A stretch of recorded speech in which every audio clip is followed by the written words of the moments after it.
Assalamualaikum warahmatullahi wabarakatuh. Waalaikumsalam warahmatullahi wabarakatuh. Alhamdulillahirabbil alamin.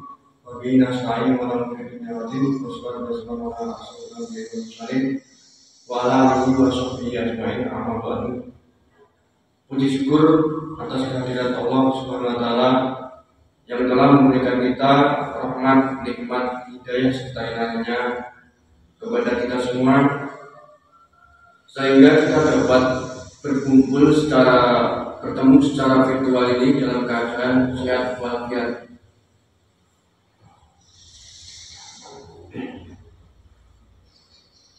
Salawat serta salam tak lupa kita ucapkan kepada baginda kita Nabi Agung, Nabi besar Nabi Muhammad SAW, yang mana beliau telah merintis membawa umatnya dari zaman jahiliyah, zaman kegelapan menuju zaman Islamiyah, zaman terang benderang seperti yang kita alami sekarang ini. Selanjutnya saya sebagai host akan membawakan acara bincang-bincang sore atau bincang-bincang ringan bersama pimpinan tokoh sekaligus pengasuh dari Madrasah Diniyah Miftahul Huda Dukuh Belajar di Salubah, Kecamatan Babadan, Ponorogo. Beliau Bapak Mukti. Ya. Sebelumnya Bapak Mukti, kalau boleh tahu bisa minta tolong untuk diceritakan bagaimana proses jenengan sampai titik ini, sampai bisa menjadi seorang pengajar di Madrasah Diniyah ini. Assalamualaikum warahmatullahi wabarakatuh. Waalaikumsalam. Bismillahirrahmanirrahim. Alhamdulillahirabbil alamin. Hamdan wa syukran ini mengabadu adik-adik terutama yang Mas Wahyu atau Mas Wasim yang saya hormati, terima kasih pada hari ini atau sore ini. Mas Wahyu minta keterangan atau penjelasan mengenai penjelasan atas inisiatif atau saat menjadi terjadinya suatu lembaga pendidikan yang dulunya pertama itu namanya TPA, sekarang ada perkembangan zaman, akhirnya ada semakin perubahan dari dulunya suatu pendidikan yang formalnya hanya cuma membaca Al-Quran, akhirnya ada perkembangan zaman menjadi Madrasatul Quran. Itu sudah beberapa perjalanan. Ada pernah TPA, kemudian sekitar tahun 2008 atau 2009 itu diganti menjadi Madrasatul Quran. Kemudian ada pergantian lagi karena ada tuntutan dari pemerintah menjadi Madrasah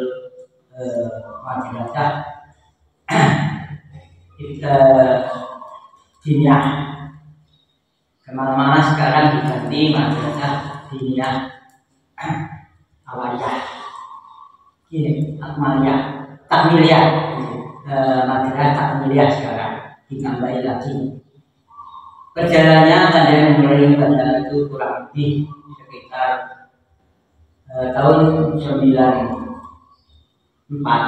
Itu ada beberapa orang tua itu minta anak-anaknya itu minta dididik atau dikasih pelajaran atau membaca Al-Quran.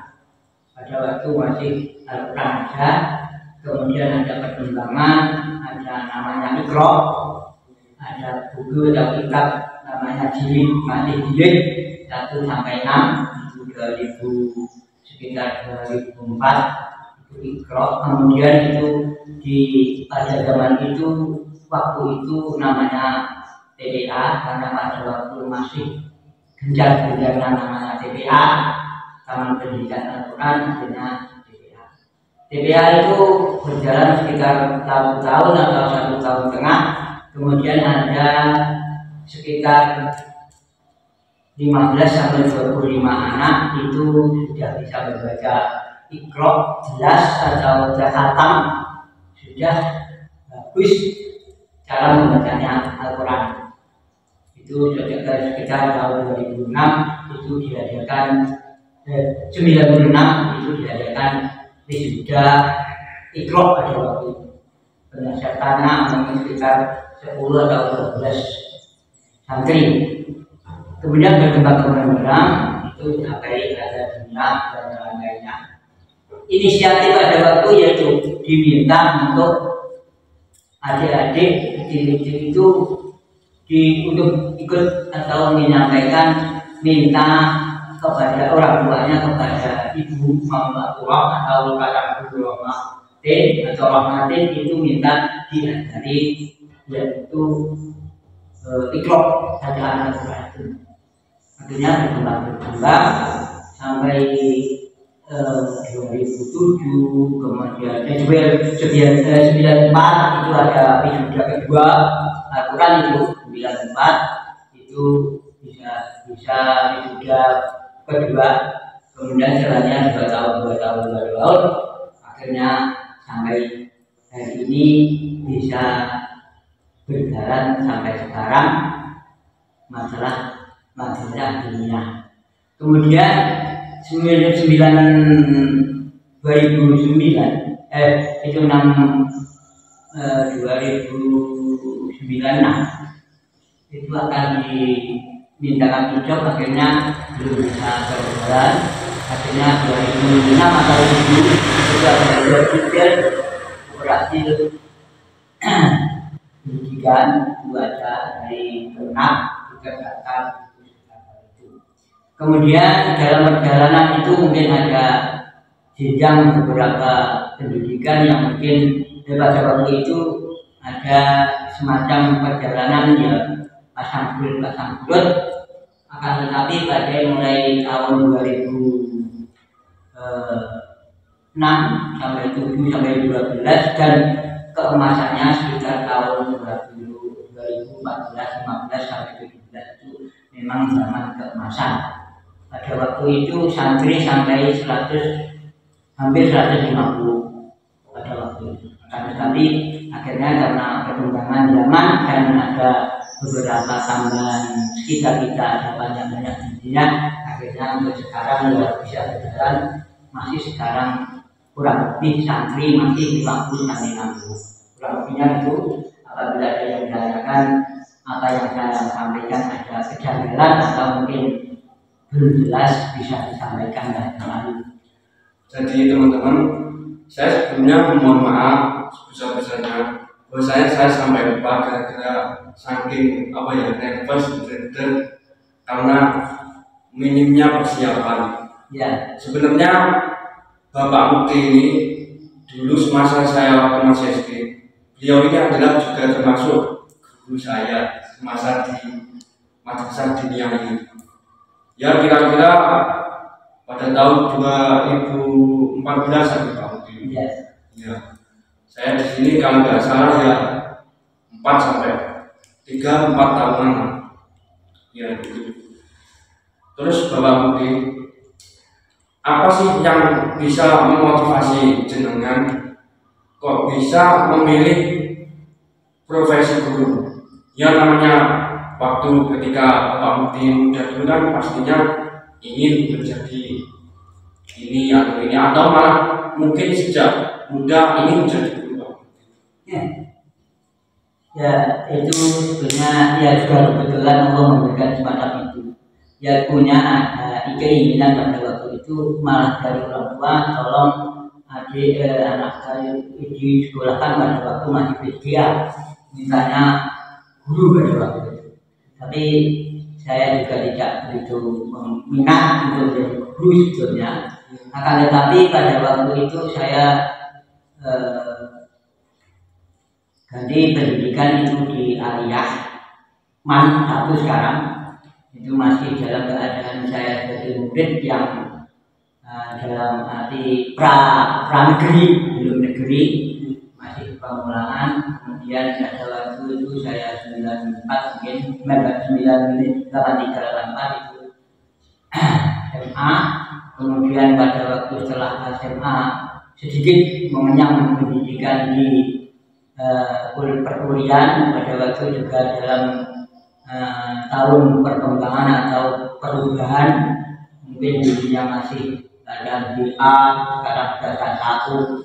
Pada waktu itu masih belum SK, itu namanya sistem kredit SKS, sebelum SKS, sekarang sudah SKS, kredit semester itu kemudian setelah cukup selesai, punya keinginan untuk menambah ilmu keagamaan. Pada waktu itu setelah itu saya berkeinginan tolong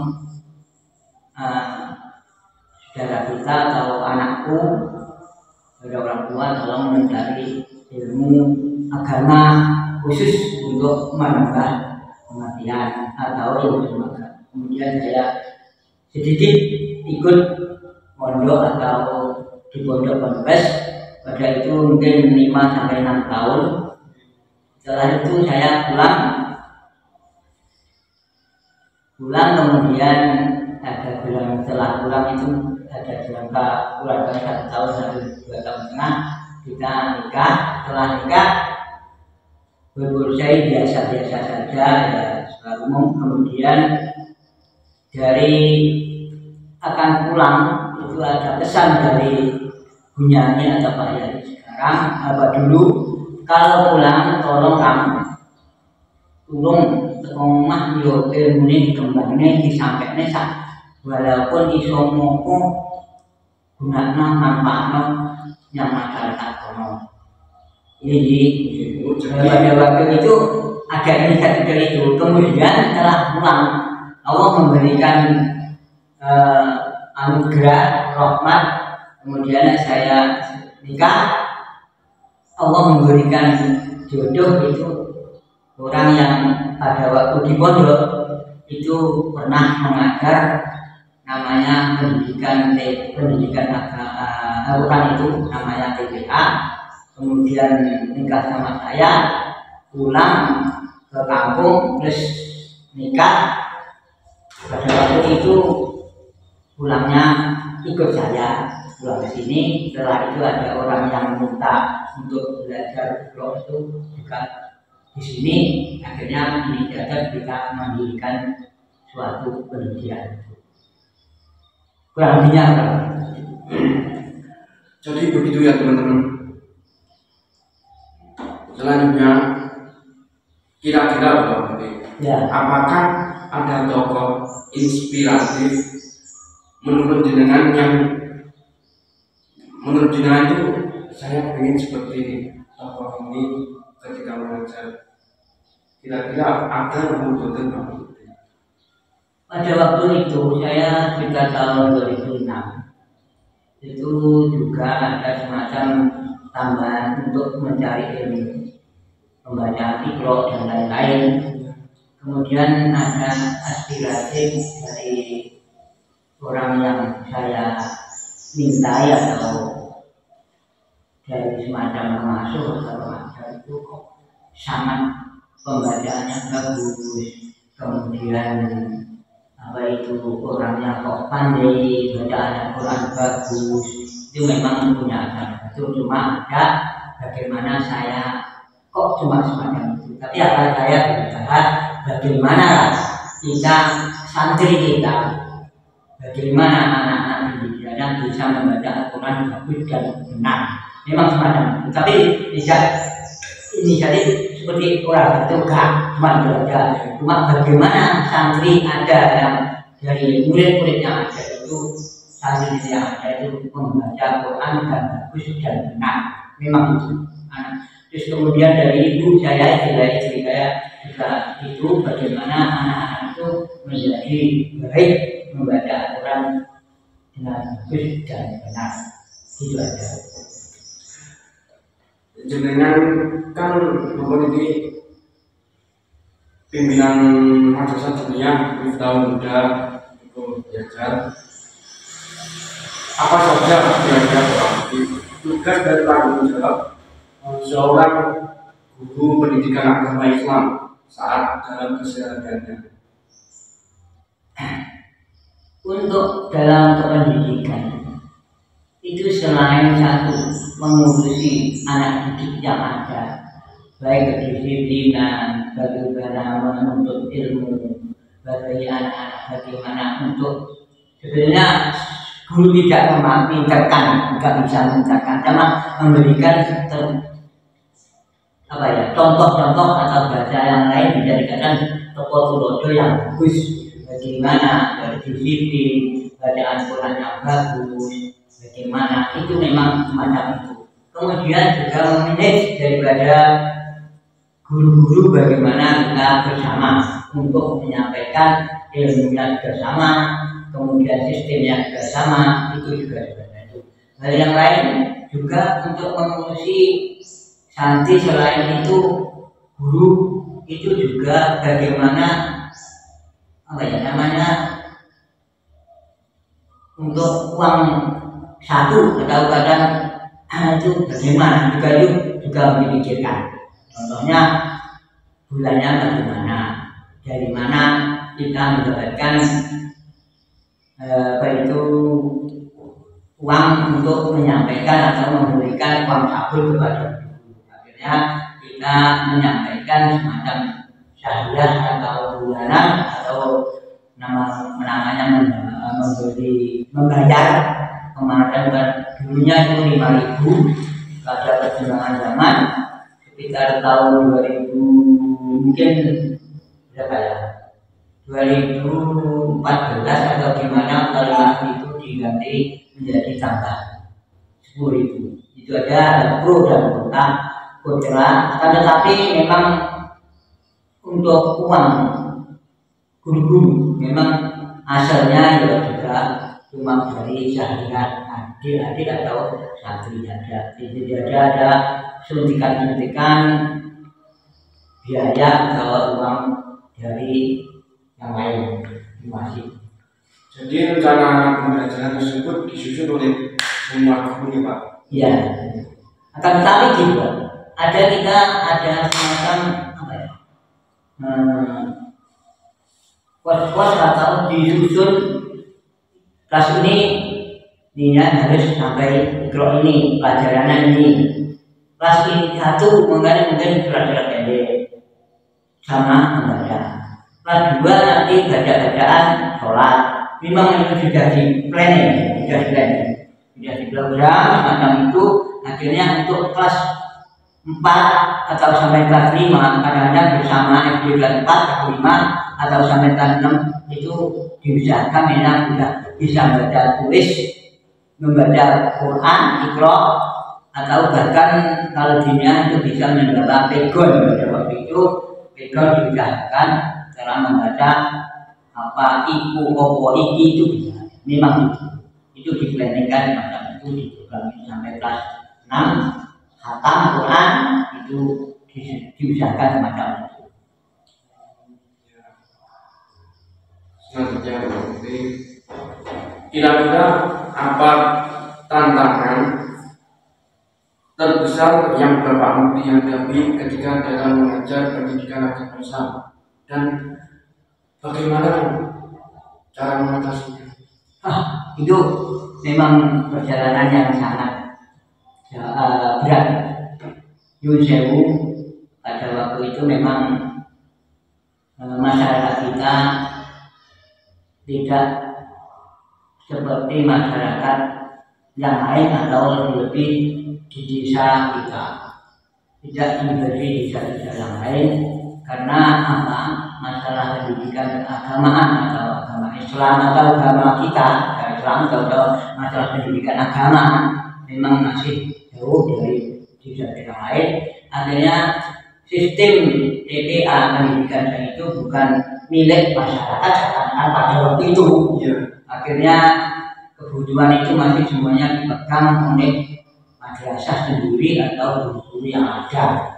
Kemudian akhirnya akhir-akhir berkembang bagus karena melihat kenyataan adik-adik semuanya yang sudah belajar di sini tidak ada hasilnya membaca Al-Quran yang bagus, akhirnya masyarakat bisa menerima itu. Pada waktu itu masih banyak tantangan-tantangan, cemoohan, akhirnya ya bagaimana kita tetap dihadapi semacam itu. Ya. Mungkin Bapak Mufti bisa memberikan contoh apa saja kegiatan pada waktu pembelajaran, contoh model pembelajarannya. Modelnya dua sisi, modelnya dua session. Itu pada masih pembacaan Al-Quran pertama, Iqra itu dibaca satunya adik-adik itu masuk pelajaran pertama, semuanya membaca Al-Quran Al-Qurannya sendiri, kemudian kita persatu-satu dipanggil, ada semacam memang ada panggilan atau kartu prestasi untuk melihat sampai mana anak didik kita atau santri tadi menyampaikan atau bisa membaca Al-Quran kalau itu ada prestasi halaman ini, tanggal ini, juz ini, gurunya ini, itu ada hasilnya. Kalau bisa R, kalau belum bisa pulang itu. Isinya satu pertama satu santri atau anak didik murid itu belajar sama Pak Guru atau guru secara langsung, ini satu pertama. Kemudian setelah itu ada modelnya, setelah itu sholat bersama, istirahat kerja sedikit bisa bentar, kemudian ada sholat. Setelah sholat itu ada pembelajaran modelnya klasikal, yaitu pembelajaran seperti tauhid, akhlak, tajwid, bacaan dan lain-lain. Itu model-model yang pada itu dua session. Jadi dengan berkembangnya teknologi sekarang, apakah teknologi tersebut memberikan manfaat atau malah sebaliknya memberikan tantangan bagi pendengar sebagai seorang pengajar pendidikan Islam? Ya, sekarang kan maraknya HP, ya. Nah itu menurut pendengar bagaimana? Ya, terima kasih. Ini gini, untuk perkembangan zaman memang secara global, umum global ini menjadi tantangan sebagai pendidik, lebih di pendidikan, bukan pendidikan formal, istilah ini pendidikan istilahnya takmiliyah, hanya tambahan penyempurna. Ini memang tantangannya berat karena anak-anak itu sudah semakin besar, betul. Itu cara pembelajaran tidak seperti dulu, betul-betul anak-anak sangat kurang memperhatikan. Betul, saya akui, dan saya menjadi beberapa tahun mengurusi anak memang sangat berat. Semakin pada waktu itu sebenarnya berat. Tapi akhirnya kok akhir-akhir ini kok lebih berat lagi. Itu pendidikan teknologi untuk adik-adik, untuk kemadrasahan atau lembaga pendidikan, lembaga itu kita dituntut juga untuk melaporkan kemadrasahan itu dituntut dengan sistem online. Semua laporan setiap bulan, 4 bulan atau 3 bulan naik itu pembawaan itu semuanya karena kita itu sebagai orang model lama, kadang-kadang perlu pemikiran belum bisa mengerjakan laptop itu menjadi kendala juga. Karena semuanya lewatnya online. Maaf begitu. Jadi ada plus minusnya juga tetap ada.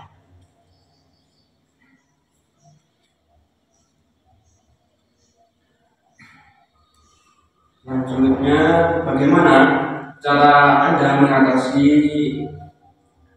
tantangan perbedaan pemahaman agama antara siswa atau murid? Kan kadang ada siswa yang pemahaman agamanya lebih luas, ada juga siswa yang pemahaman agamanya kurang. Ya mungkin itu dari faktor keluarganya atau mungkin dari lingkungan. Tapi bagaimana cara Bapak Budi untuk mengatasi masalah tersebut? Ya, masalah perbedaan pemahaman dan pengertian masalah agama itu kan sebagai guru itu kita memegang santri atau anak didik atau murid itu cuma waktunya 1 jam atau 1 jam setengah. Yang waktu banyak kan di rumah. Akan tetapi bagaimanapun guru bagi pendidik itu ya juga menyampaikan semampu Pak guru menyampaikan di sekolah aja. Akan tetapi penyampaian itu kadang-kadang ya juga tidak tersalurkan ya itu karena waktunya ya juga sedikit. Saya di atas itu gini kudu gitu. Akan tetapi kita pemberian pemahaman itu sudah tetap disampaikan.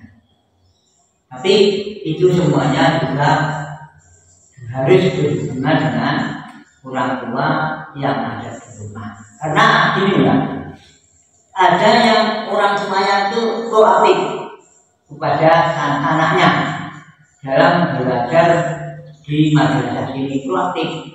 Kadang-kadang malah menyampaikan usul, sampaikan bisa ke rumah, kadang-kadang ya lewat WA, kadang-kadang ngebel dari HP itu ada. Akan tetapi yang cuek ada, nggak perhatian kepada anaknya tuh memang. Tetapi semuanya juga dihadapi, disampaikan kepada wali santri atau wali murid yang tetap ada. Ya, jadi berarti harus ada komunikasi antara guru dengan orang tua di rumah. Betul.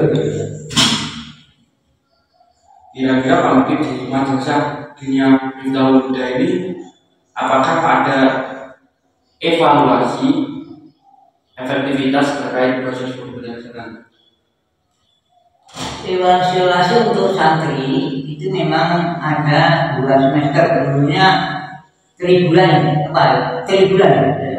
dulu di 4 bulan juga namanya, bukan semester sebelum itu ada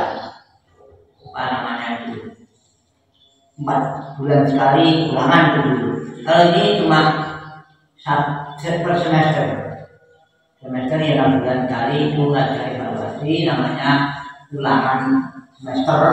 Kemudian akhir tahun juga semacam itu, juga ada rapor, ada kenaikan kelas. Terus akhir-akhir ini kalau dulu itu ada ujian madrasah ada, memang juga ada ijazah juga. Kemudian akhir-akhir ini ada perbedaan lagi, ada tambahan waktu ujian akhir bersama, itu yang mengadakan pemerintah. Memang ada waktu, artinya ada pembelajaran istilahnya ada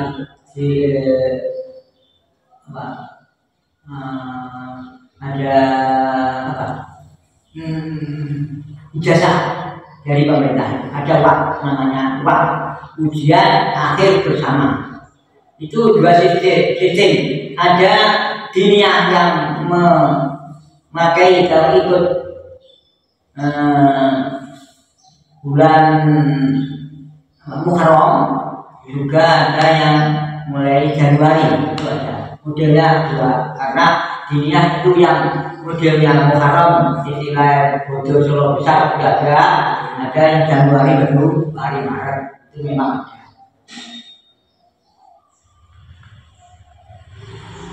Nomor ada berarti imbal balik dari siswa, dari santri atau dari orang tua yang sangat berkesan begitu Pak Mukti, entah itu perilaku dari orang tua, entah itu ucapan dari orang tua, entah itu apa ya istilahnya imbal baliknya dari ya. Alhamdulillah semuanya itu memang enggak sama Mas. Dari beberapa orang tua yang anaknya berpendidikan di sini itu ada yang berbahagia, ada yang biasa, ada yang cuek, memang ada. Kadang-kadang maaf itu kalau dia mau memperhatikan anak-anaknya karena mereka terima kasihnya itu, kadang-kadang saya sama ibu dulu itu sampai rasa iba atau izin sampai di kayak di rumah itu malah izin. Mungkin sesuatu juga menyampaikan gini-gini, ada sesuatu yang disampaikan, ada terima kasih Pak Mukti juga yang enggak memang ada, tapi ya biasa-biasa. Dan alhamdulillah putranya bermakam di juga dari ngampil ke Meko dan baik-baik. Dan alhamdulillah juga itu benar berkat pondok Meko, alhamdulillah berkat pendidikan dan madrasah dengan pondok ini sampai berjalan mulus, mungkin atas daripada dunia yang ada di madrasah karena itu mulus gus itu ada. Terus yang cuek saja juga masa bodoh nih wonder tetap ada, itu memang ya. Alhamdulillah semoga Allah yang memberikan rahmat itu. Selanjutnya berarti apa sih pesan atau saran Bapak Mukti bagi para kami, terutama mahasiswa yang sudah menempuh pembelajaran studi S1 Pendidikan Agama Islam untuk menjadi seorang guru atau pengajar pendidikan agama? Ya gimana? Kok saya punya pesan? Ya gini, kalau masalah ilmu itu juga harus ditekuni betul. Setelah semuanya dipahami, itu nanti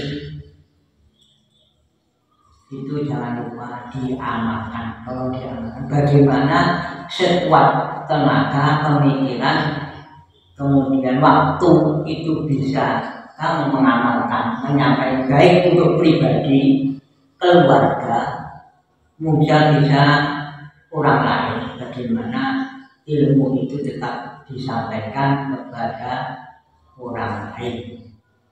Tolong itu juga betul-betul dipahami karena ilmu itu akan nanti berkelanjutan juga akan kita sebagai umat Allah, Nabi Muhammad itu akan bersambung dan bertanggung jawab dunia dan akhirat. Pun tidak ada ilmu, bijing ditagih dan berjalan ditagih asal gak ada ilmu buat disampaikan kepada orang lain juga menjadi beban dunia dan akhirat. Jadi tetap kita ibadah menyampaikan kepada orang lain bagaimana kesadaran ilmu lebih solihin atau ilmu manfaat. Kira-kira Bapak Mukti, apa adalah proyek atau tujuan pribadi yang ingin Bapak Mukti capai dalam karir mengajari Bapak Mukti? Untuk pribadi saya, masa karir ya, idealnya kita punya ilmu itu, nggak pendidikan ini, pokoknya kita menyampaikan ilmu kepada adik-adik, mungkin semoga adik-adik itu menjadi anak soleh-solehah. Kemudian saya sebagai pendidik itu kadang-kadang menjadi berat pikiran saya, aku lagi mendidik itu, pokoknya istilah bagaimana anak itu menjadi anak soleh-solehah, itu aja, nggak banyak, berguna bagi agama nusa dan bangsa, itu aja. Bapak Budi, apa harapan jenengan untuk masa depan pendidikan agama Islam di Indonesia? Ya, secara umum memang tolong lebih-lebih pemerintah Indonesia, terutama untuk di Salemba sebetulnya. Ini memang perlu anak didik dalam masa-masa kita belajar untuk ilmu agama di masyarakat kita, Tuhan terutama. Tolong pemerintah ikut serta di dalamnya. Kalau contoh aja, kurang lebih lagi. Ada pemerintah itu desa itu ada semacam pemerintahan. Tolong kalau adik-adik itu masanya belajar, ini tolong kalau sore mungkin atau malam, tolong itu untuk belajar ilmu agama, baik itu pembacaan Al-Quran, mungkin bisa bacaan pasolatan dan lain-lain. Terutama itu sebetulnya perlu ada tekanan desa atau pemerintah desa, kecamatan, kabupaten sampai pemerintah pusat, juga ada tekanan semacam itu, Bang, karena ada saya gitu. Akhirnya Indonesia itu walaupun negara Islam terbesar di dunia, pemerintah menurut saya belum ada semacam tekanan santri atau anak-anak usia pendidikan itu harus sekian seperti ini, harus menuntut ilmu agama yang kuat. Maaf, itu pendapat saya. Kurang lebih mohon maaf karena semuanya itu pendapatnya mungkin berbeda. Maaf. Jadi begitu ya teman-teman, bincang-bincang penyampaian kita pada sore hari ini. Ya, tak terasa kita sudah hampir setengah jam lebih menemani teman-teman sekalian. Mungkin ini sudah mencapai acara yang paling akhir, yaitu penutup. Dan saya ucapkan terima kasih kepada Bapak Putri yang telah memberikan sedikit waktu luang bagi kami, terutama mahasiswa Universitas Muhammadiyah UPO, untuk melakukan atau melaksanakan acara bincang-bincang pada sore hari ini. Saya ucapkan terima kasih Bapak Putri. Ya.